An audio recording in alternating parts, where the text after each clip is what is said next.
and welcome to the Afro Reads podcast with your hosts, Amara and Ugochi. Afro Reads is a book review podcast that was created out of our shared love for reading African fiction books. We talk through its themes and try to tie its key messages to our African heritage, culture, and contemporary issues. We invite you to turn the page and let's begin.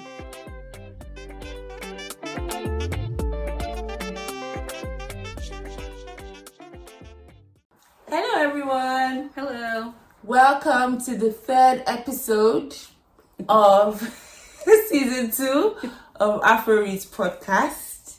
Welcome. Thank you for joining us today. Before we start anything, subscribe, please. Help us. Subscribe, leave comments, leave likes on our YouTube channel, on Twitter, Facebook and Instagram. It's Afro Reads podcast. Yeah, there's only one Afro Reads podcast, so I'm sure you'll find it. So yeah, just help us out, help the community. But anyway, my name is Amara. I'm your host, and I am joined by Ugochi, and we want to welcome you again.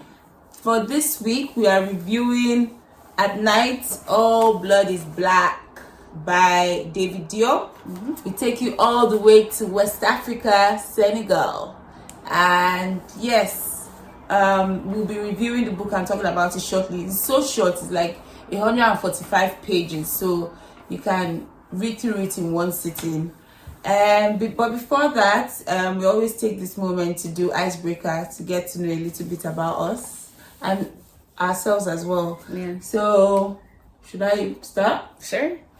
All right. So, have you ever met a celebrity? Yes. Ooh, what celebrity? What's his name? Shoot. He was on Grey's Anatomy. Patrick Dempsey? No. Alex Karev? No. Who was he? He's the black doctor. Oh, the black doctor. Dr. Webber. Yeah. Where did you meet Weber him? is the, no, I don't think it's Dr. No, the... He's also on This Is Us. No, sorry, not on This Is Us. Yeah, the black doctor on Grey's Anatomy. The one with the nice eyes, cat eyes, yeah? He doesn't have cat eyes. He has big eyes. Tall. Tall. Is he older or younger? Older. That's Dr. Webber. Really? Or Isaiah Washington. Isaiah Washington. Yes. Oh, look. Yeah, that was ages ago. He left like in season 2 or something. Yeah, I met him after he left. He did something controversial, so I think he was fired. Yes, he did some. He tried to like shame someone that was gay. Yeah. So that was sad because people were torn like in two places. But anyway, next question. What is one important skill you think everyone should have? It's a good one. I don't know. I think it's important to know how to do some handiwork. But not a particular one comes to mind. Okay. I would say handiwork in general. Maybe as a mom, what do you think is an important skill as a mom to have that no one ever told you? A life hack, for instance. I guess sewing. Sewing, yeah. In general, or being a mom? I have a brain freeze. I don't want to say in general. I would say because people need clothes, and being a mom, you can always make clothes for your kids, make money on the side.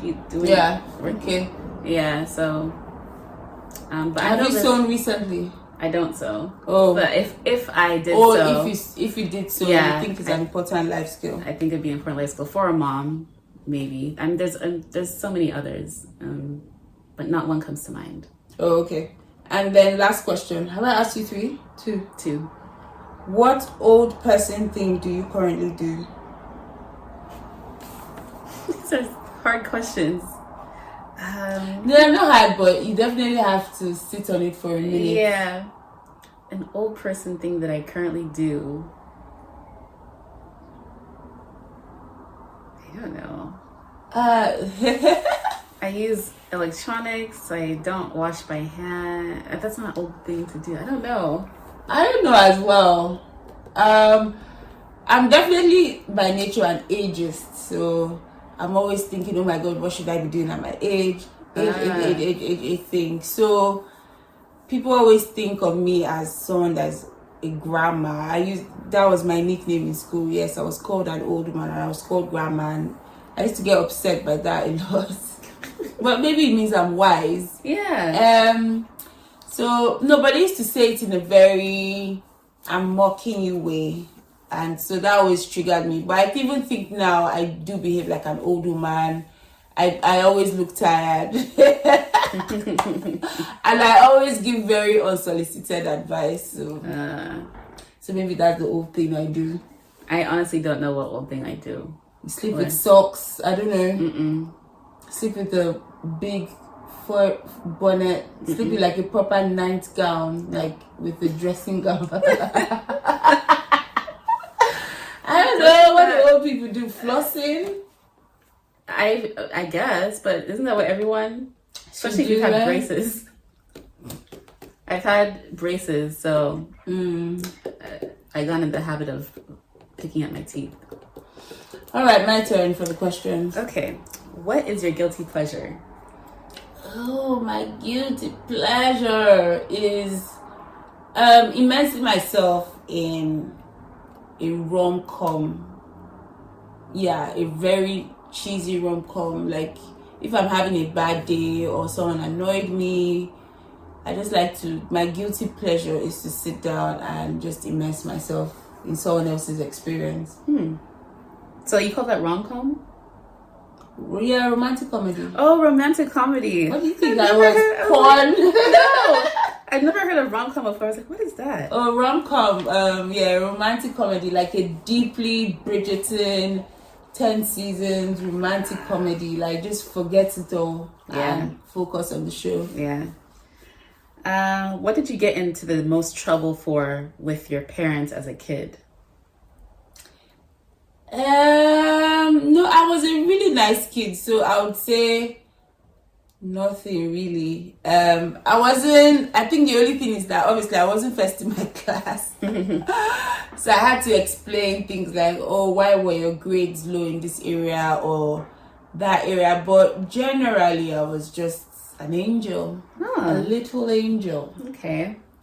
Yeah, maybe the issue was that I didn't used to go out a lot or have a multiple diverse friend base or something, but yeah. What is your favorite smell and why? I like oud in a way because I think it's very unisex in the way it smells. Like it's just a nice smell and it's not attributed to one gender. There's something very powerful about that. And I like fruity smells because it means fresh for me. Fresh and unadulterated. Is that a word? Yeah. Unadulterated, yes. When any form of fruit, especially lemonish or even strawberries, I think of freshness and health. Okay. I like the smells. That's 3, right? Yeah. Cool. All right. Yes. So at Night of Blood is Black, she's gonna do the narration. Yeah. So I'll tell you a bit about the book. It's about a character named Alfa Ndiaye. He's Senegalese. He's a young man at this point, and he has a best friend, I guess he calls more than brother. His name is Mademba, and they go off to war in France. This is during World War I period, so they're fighting the Germans. So Mademba is killed by the enemy, and the book describes that he's disemboweled. So his disemboweled, I don't want to be too descriptive. His gut is out. Yes. So he's not completely dead at this point, and his friend Alpha is there with him, near him, and he's begging his friend, please kill me, because the pain is too much. and his friend Alpha, he couldn't do it. So he just kind of watches his friend die slowly. And Alpha has a lot of guilt because he wasn't able to kill to end his misery. So after that, he gets more courage, I guess, in the war, goes to enemy trenches and kills the enemy and severs their hands and brings back their hands to his trenches. So his trench mates think that he's very courageous in doing this, and they applaud him. They look at him like, oh, this is this courageous man, brave. So he has another friend, Jean Pierre, and Jean Pierre, he's like a comic, I guess a comedic relief. We don't know much about him in the book, but there is one instance described where he takes one of the hands and he puts it on top of his helmet and is kind of taunting the enemy, and the enemy just, I guess, gets fed up and kills him. Like, destroyed, like they were picking up his skin. Yeah. So at that point, Alpha is like pissed. And so he continues to go get hands. So after that is, I guess, maybe when his mental state really takes a dive, and this is the fourth hand after the Jean Pierre's death. He brings back to the trenches, and then his trench mates start looking at him like he's a bit crazy. They know that he's very courageous, but they kind of stay away from him. So all in all, he collects 7 hands from the 7 people he's killed. And at the 7th hand, his captain says, you know what? I think you should hold off on being in the front lines and kind of take a back seat. They eventually send him to a recovery hospital, I guess because of his mental health. And so the doctor asks him to describe or to draw out maybe his experiences, because the doctor doesn't understand, they don't understand each other. So the best way for the doctor to understand him is for Alpha to draw out the experiences. So the first drawing he does is of his mother. So we find out at this point that his mother was Fulani, which is a nomadic tribe. His dad, I don't know how many wives his dad had, but his mother was the last wife. Four wives. And so he's the only child from this marriage. His mother misses her family and goes off to look for them, but never returns. So this affects Alpha in a big way. He feels abandoned, and this is when he meets Mademba, and Mademba's family takes him in, and they become, he describes it in the book, more than brother. So this is how we understand how they met. Then the second drawing is of Mademba, and we get a better understanding of their friendship. The third, and so at this point, the doctor is smiling, encouraging him to draw. The third drawing, however, is of the hands, the 7 hands that he retrieved from war. And at this point, the doctor kind of looks at him like, something's maybe a bit off here. But Alpha describes drawing those hands as kind of releasing his savagery of war. So that's a bit about the book. I don't know if I'm missing anything. Yeah, that's pretty much about the book. I mean, he had a girlfriend called Faye in between, but yeah, that's just by the way. Yeah, I guess we can talk about that a bit later. Yeah, so throughout the book, we kind of see the madness accumulate from beginning to end as a result of Alpha being in war. Yeah. Yeah. So we will go to the questions now. Just to say, this book was very interesting, was poetic, lyricist. There was a lot of description about it. So even if it was a short book, it was packed with so much. So we're probably going to miss 1 or 2 key points. We're not experts, but we will try our best to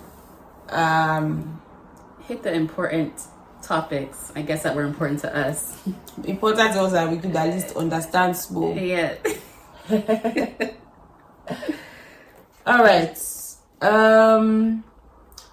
So the first topic is, what was the motive for the captain sending Alpha to the rehabilitation or the psychiatric facility? So, I guess as I mentioned, the captain saw his bringing back of hands as a bit crazy, even though Alpha might not have thought so, because so going back, the captain would whistle, or someone would whistle, and the soldiers would come out of the trenches and kind of just offer themselves to the enemy. A lot of them would be shot without, so they would come out without thinking. And then zombies. And so that's a bit of savagery, because you're not thinking, you're just kind of going out to the wilderness naked and without thinking. And then the captain would expect you to stop that savagery when he says so. But Alpha, I guess, saw through that and was he says intentionally a savage. He would intentionally go out and kill. So the captain didn't like that. He maybe thought that he was smarter than the rest, to be honest. That's what I think. That he was not controllable, perhaps. So you think that could be...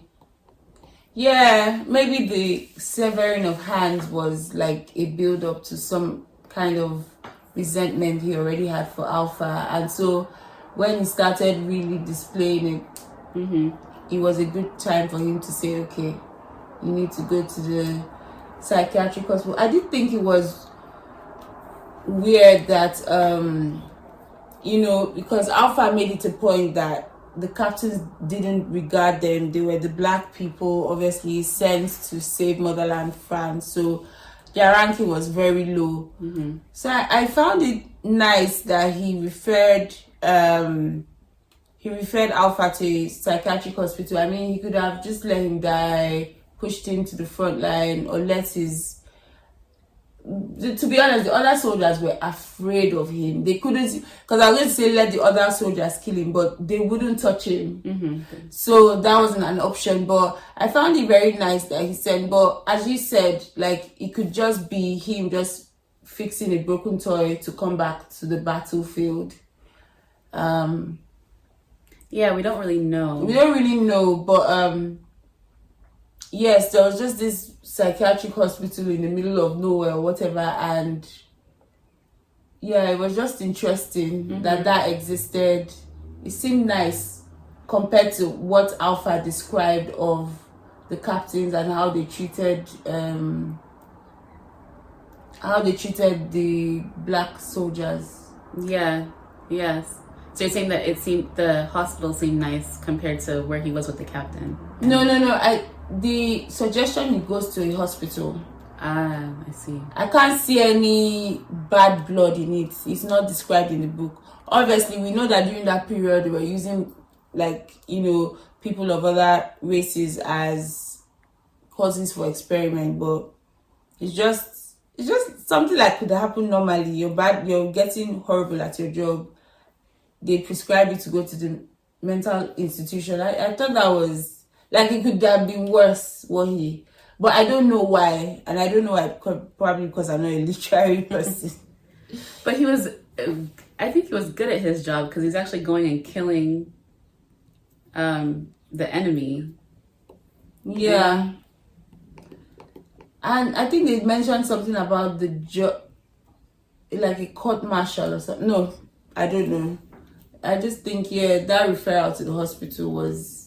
You couldn't really decipher what purpose, but for all purposes that I could know, that it seemed humane to do. So maybe he was exaggerating.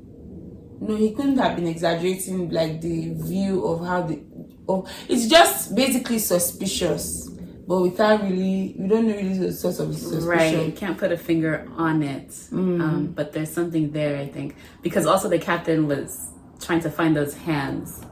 So that's why I think that it wasn't purely out of the captain cared. Maybe they wanted to extract the information of where he hid those hands, right? Yeah. Where did he hide it eventually? He said he buried it. No, or put it in a trunk or something. Yeah. Yeah. And then the soldiers knew where it was, but they didn't want to open it because he had made something... and put it on the trunk. Yeah. So I think there were... talisman. Yeah. Talisman or talisman. So it might have been... What's the word? No, but he carried the severed hands to the psychiatric hospital. Yeah. I don't remember what he did to it. Okay. So the next one is, how do you think Alpha's character changed over time? I think war kind of robbed him of innocence. It kind of messed with him. So, because he was afraid to kill his friend who was suffering, I think he did come from a place of innocence, and then war turned him into a savage. So I think that's how he changed, and also it affected his mental state. Yeah. Because in the first place, he's not the one that was pushing to go for war. Mm-hmm. He felt like he had to go to war because of Mademba, because that's what Mademba wanted. So I think it was a chance for even him to be close to his brother and to do stuff with his brother. Mm-hmm. He got pretty good at it, obviously, in a way that even his mates were like, it was Mademba they would laugh at, not him. Yeah. Yeah. So he got pretty good at it. But however, like, he's convinced that Mademba stepped forward in the front line and got himself killed because he was being taunted. So I think that really played with his guilt, like, deeply. Because he would make fun of Mademba, I think. Mademba was smaller than him, skinnier than him, Uglier than him. So he felt maybe Mademba went out to the front to kind of prove himself. Yeah, and then again, he didn't kill him when Mademba wanted to die. So I think he just felt that deep sense of guilt. Mm-hmm. And yeah, like, I don't know. I guess that's why he's mad, because how do you equate that to like gutting people that are not even fighting? Remember, the people that he killed were not like attacking him directly. Mm-hmm. He used to go behind them, so maybe in a way, because you know what you said about the fact that he just seemed to understand what like they were doing to the black soldiers. You tend to wonder if it was just him, or if it was like everybody knew what was really going on, but they just kept in line while he went out. But yeah, as is, I've forgotten my train of thought. But I see. So he was intentionally a savage. Like, he intentionally went out to go kill. Yeah. Whereas the others didn't know, like, they weren't intentional about it. They just kind of followed orders, ran out in the street. No, but I feel like we tend to wonder, is he that smart that he was the only person in the world that knew what was going on? You tend to wonder if the other soldiers knew, but just acted dumb. Did Mademba have that same feeling, like, they just treat us like shit, but we have to go with it, right? So I just tend to wonder, in the end, they had actually stopped following orders. Really? There's a time where they stopped following orders. I think they tried to protest. Mm-hmm. Then the captain made one of them a scapegoat. So do you remember? No. In the end, somebody died now. The captain shot somebody or something, killed somebody, because all of them had decided not to follow his orders. And then that war was persistent, and then they shot him. This is why I think he had to get rid of Alpha and send him somewhere else. So. I think that's why they even started that story. That that he had to go get help. Yeah. He couldn't have too many. I'm sure the others are smart. They just didn't have the courage. Yeah, I always wonder that Alpha had. But yeah, so deep sense of guilt. I think maybe his is different. His mental state is different, because I still don't think, watching your best friend die and stuff like that and blaming yourself will force you to like start cutting people from below and gutting them out. But maybe it's just that deep sense of hatred for white people, because he referred to them collectively by their eyes, the blue-eyed people or something like that. So maybe it was just, this was his kind of outlet for fighting the system. Could be, yeah. Yeah. So that continued in terms of his character. So he went from I don't even want to join the war to I'm here with my best friend to I'm now a savage. Mm-hmm. Then right up to me, healing himself. No, he didn't heal himself. He became a different person. He like merged into one spirit. Yeah, he started talking in what is it, dichotomy or opposites. So he said that he's the assassin and the juror, he's the creator and the destroyer. Mm-hmm. So, and then ultimately he said, or at the end he basically said that Alpha, he is Mademba and Mademba is him, so they're like in one body. So I mean, when you reach that part, you can't really tell if he's for real or like he's dead. Yeah, you know. So is his mind gone? Is his mind? Yes. That was all a bit confusing, and the reviews we read as well. So we don't know where his character really like ended up. Mm-hmm. Is it madness or is it him dreaming like normally and he just hasn't woken up? Like he seemed very cerebral, like knowing the difference between an intentional savage and a zombie. Mm-hmm. So I don't know, the severed hands, was he really mad or that was him just taking it out in a way, in his own way? Do you understand? Right. So I don't know. I think anyone going to war and in that situation, when they're always, on alert, has to have some type of, I don't want to call it madness, but some way to cope. Some way to cope, that's what I'm saying. Yeah. Because everything I've read, and that's his deterioration to madness. I'm like, maybe not. Maybe that was just him coping with the situation. Mm-hmm. Yeah. Yeah, I think it's all coping. Maybe he wasn't mad. And then also he was talking about how he was, this is after he had sex with the doctor's daughter, that he kind of had an out-of-body experience where he was seeing his hands and realizing that they're bigger than what he thought they were. Mm-hmm. So yeah, maybe it's not madness. Maybe it's just him realizing who he really is outside of the savagery. Yeah. Of it all. I don't know. Just all right, the third one. Significance of the 7 hands or 8 hands. Yeah. I don't know. I know that after the 4th hand is when people started looking at him funny. He said that like 100 times in the book. That's another thing with this book. The repetition is just on another P. Yeah. But yeah, I just found it interesting that I kept wondering like the 3 or 4 hands that he had, because only by the 4th hand he started preserving them. I was like, they must have just been somewhere like rotting and stinking up the whole place. But he preserved them eventually, wrapped them up, did what I've forgotten the things he did, like salt.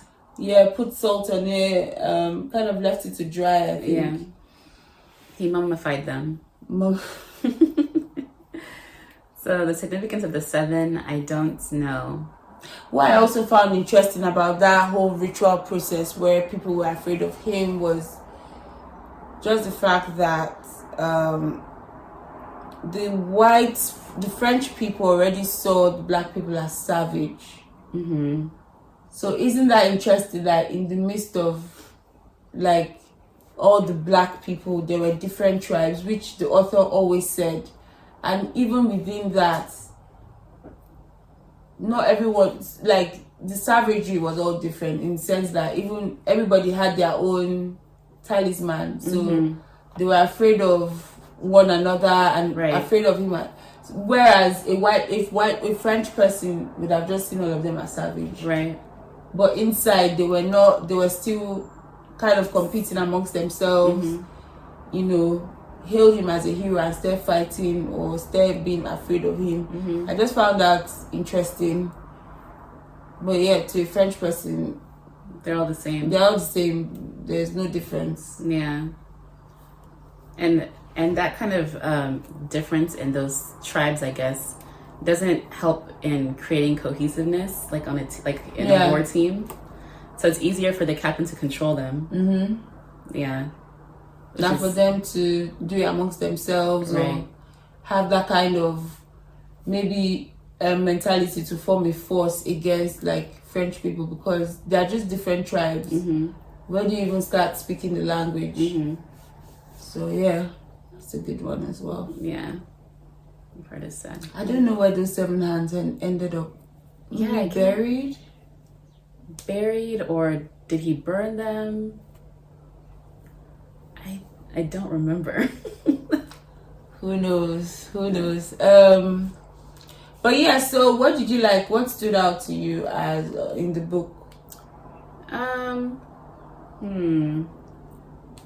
like the story about his mom, how he described his mom, and how so the Fulani nomads, right? Mm-hmm. And how his dad let the tribe drink from their well, and that Fulani family was rich, I believe. Mm-hmm. And Alpha's family was poor but noble. Mm-hmm. So that Fulani, I guess the head of that tribe or group, found it really resonated with him, I guess. So that's why he gave his daughter to him to marry. So that's the part, I guess, that I like the most, is that story. And how the mom was so generous and nice, but really missed her family. And that's why she went off to go look for them. And ended up, it seems like they thought she was kidnapped by the Moors. Which is very sad. Yeah. Like, imagine the amount of human beings that were lost in that way. Mm-hmm. Just disappeared into thin air. Nobody knows. You're basically dead. But imagine the people that actually find their way back. I know. So for me, I just like the name. So At Night All Blood is Black.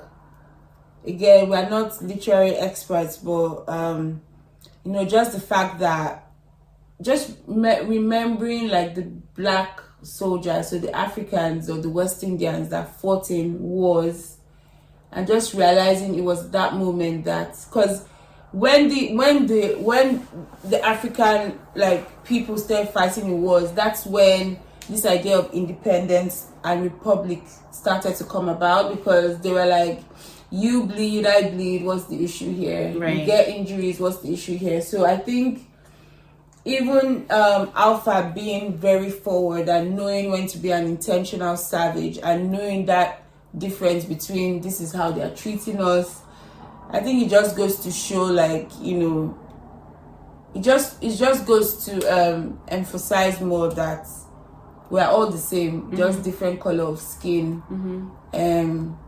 So to me, Alpha's kind of, should I say, braveness, or even to go and just vex, attack, as you're gutting out my friend, I'm gutting you out too. It's the same guts at the end of the day. And going through that bleeding process, because he made sure it was the same. Their guts were out. They didn't sever Mandeba's hands, but he made sure they were in the same kind of states. So we're all the same at the end of the day. Yeah. But yeah. Yeah. Also, I remember that there were quick deaths because he didn't do a quick death to his friend. So he made trying to make up. I've forgotten that fancy word. Retribution. Something. Yeah, make up for what he didn't do with his friend. Yeah. What didn't you like about the book? What I didn't like about the book, I'm not going to go into all the literary things like lyricism and blah blah blah, because I don't understand it. But as a story, what I didn't like was I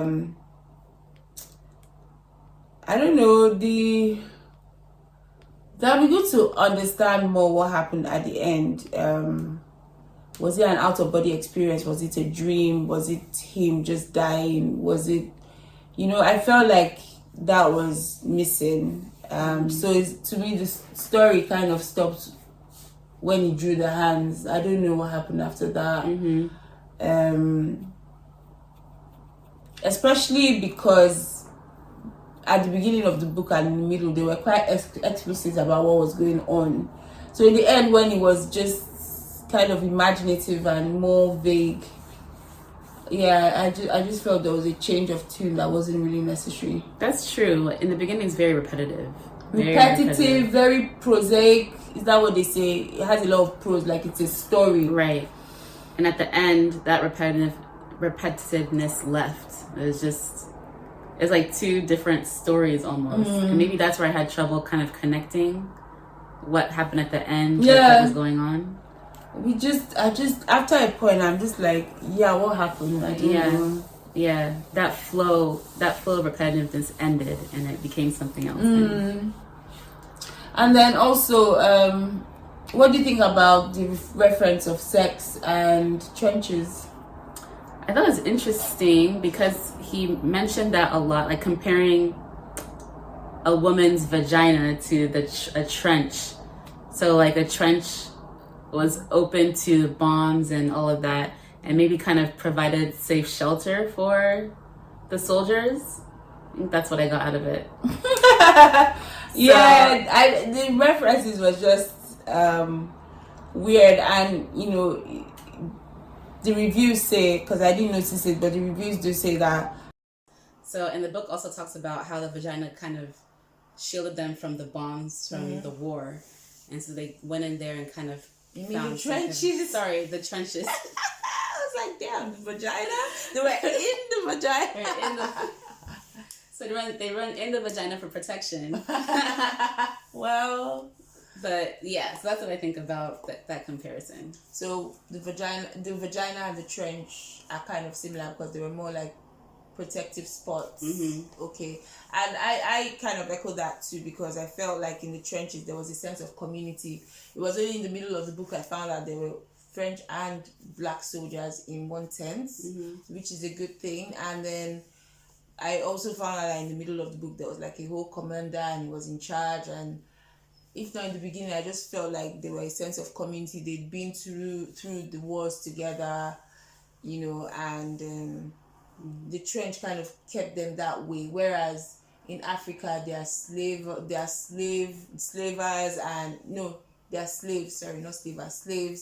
and they're like under colonialism. Whereas the trenches removed all that, kind of providing that at night all blood is black. Yeah, the same. But at the same time, they did mention that reviews mentioned that as you go on, you progress in the book, obviously his mental state is questioned. I wouldn't say it's necessarily mad. I would just say it was questioned. His mental state is questioned, but apparently his reference to sex also like takes a turn. It becomes a bit dark when he's describing something as a slut. And then when he had sex with the French doctor's girl, till today you don't really understand if it was actually rape. And when he describes other experiences, you don't really know if it's rape or not. It's very ambiguous. Exactly. Ambiguous. So but all in all, he seemed to like the experience, and his experience in the trenches showed that was like a significant part of his sense of community and what he enjoyed, part of his life he enjoyed. Right. Interesting. Yeah, so we've come to the end, basically. Do you have like a final word about the book or the quotes? You're usually good at that stuff. At quotes, right? I don't. I think I don't even have a quote because it was so repetitive. So I think I didn't find, or maybe I did find a quote that was nice, but maybe it repeated itself. Yeah, there was a part of the book, I think 134 at the end. It was quite a nice quote, but I do remember. Should I plunge into river? Just no. Yeah, no, not that one. I should be writing these things down. All right, so next book. Ooh. Do we know? We don't, but we will post it. I think Poisonwood Bible. It's a good one. That could be our next one. Thick, like this thick. I think it takes us all the way to the Congo. I don't know which one, whether it's Congo, Brazzaville, or DRC, but it's a book based in the Congo region. So that's an interesting read. It's going to be really long, but we'll get through it. Yeah. So read along with us if you like. Yeah. So we've come to the end. Please leave comments. You can see like our conversation was quite limited because we are not literary geniuses and the book is just filled with a lot of that. So we would like for you to share your comments. We don't claim to be the knower of it all. So if you don't agree with what we've said or you have additions or even questions, please leave a comment below and like and subscribe and support our small community. Yes, help us grow. All right, have a good day. Thank you.